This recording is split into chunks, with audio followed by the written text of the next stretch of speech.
And how did you overcome any challenges while you were looking for a job? Challenges. Initially, I had trouble in understanding the slang. Like, though we speak English back in India, but in Canada, the way they speak is slightly different. So you will have to talk to people and then understand the slang, communicate properly. Even for them to understand your English, your slang, you need to communicate with people. So initially, I had that embarrassment in me that what if they don't understand? What if I ask them to repeat their question? But I had amazing experience here because how much ever time you want to ask to people repeat their question, they will do it. People are so good here.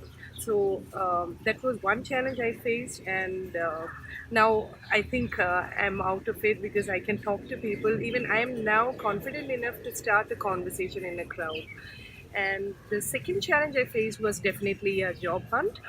So finding a career, it was my dream to find a job in Canada, to work in Canada, and initially I didn't know how to apply for a job, so that was a main challenge. I used to sit at home and keep applying online job ads, but that did not help me. I did not receive even a single interview call, and I understood that is not the way to.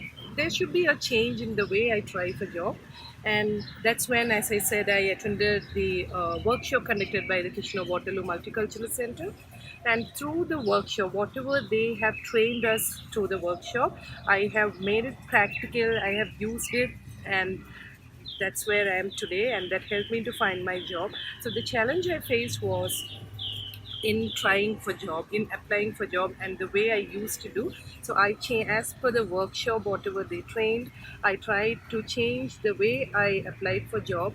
I use the networking events, and I never missed any networking events, especially job events, and that helped me a lot. Great.